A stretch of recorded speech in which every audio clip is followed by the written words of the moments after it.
আমরা সবাই জানি দক্ষিণেশ্বরের কালী মন্দিরের কথা, কিন্তু আপনি কি জানেন এই দক্ষিণেশ্বরের কালী মন্দির প্রতিষ্ঠিত হলো কিভাবে? কে প্রতিষ্ঠা করলো এই মন্দির? কিভাবে এখানে আবির্ভূত হলেন শ্রী রামকৃষ্ণ ঠাকুর? আসুন জেনে নেওয়া যাক। কলকাতার স্বনামধন্য জমিদার পীতাম্বর তার একমাত্র পুত্র বাবু রাজচন্দ্র নৌকো নিয়ে হালি শহরের দিকে যাওয়ার সময় তার চোখে পড়ে এক সুন্দরী রমণী। রাজচন্দ্রের সাথে বিয়ে হয় দরিদ্র পরিবারের মেয়ে রানী রাসমণি। 1830 সালে রানী রাসমণির স্বামী বাবু রাজচন্দ্রের মৃত্যু হয়। রাসমণির বয়স ছিল তখন মাত্র 40 বছর। তখনকার দিনে চলছিল স্বামী মারা যাওয়ার পরে বিধবা নারীদের কাশীপথ যাত্রা করতে হতো। সেখানে যাওয়ার পথে একদিন তার স্বপ্নে এলেন মা কালী। স্বপ্নে মা বলেন, কাশীতে নয়, কলকাতায় প্রতিষ্ঠিত করতে হবে মন্দির। তার কোনো পুত্র সন্তান না থাকায় তার সেজ জামাই মথুরামোহন বিশ্বাসের সাহায্যে শুরু হয় মন্দির নির্মাণের কাজ। এই মন্দির নির্মাণ এতটাও সহজ ছিল না।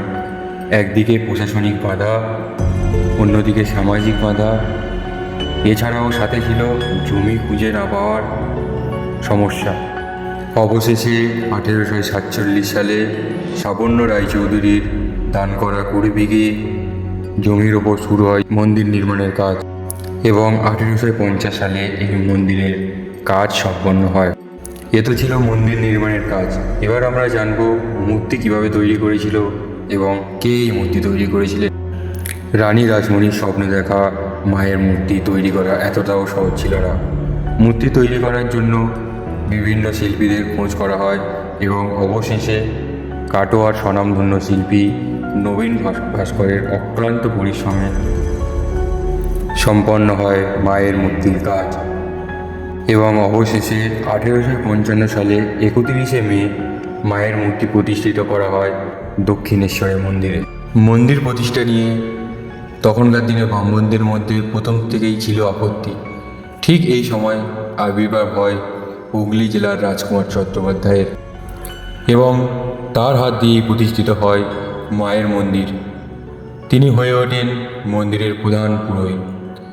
কিছুদিন পরে তিনি তার ভাই গদাধরকেও নিয়ে আসেন তার সাথে। ঠিক তার কিছুদিন পরেই মৃত্যু হয় দাদা রাজকুমারের এবং এরপরে সমস্ত দায়িত্ব গিয়ে পড়ে গদাধরের কাঁধে।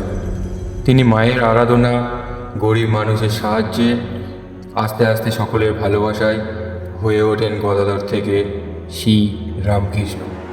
এই ছিল দক্ষিণেশ্বরের কালী মন্দিরের ঘটনা। আশা করছি ভিডিওটি আপনাদের ভালো লেগেছে। যদি ভালো লেগে থাকে অবশ্যই ভিডিওটিকে একটি লাইক করবেন এবং চ্যানেলটিকে সাবস্ক্রাইব করে আমাদের সাথে থাকবেন। দেখা হচ্ছে আরও কিছু ইন্টারেস্টিং ভিডিও নিয়ে। Thank you so much.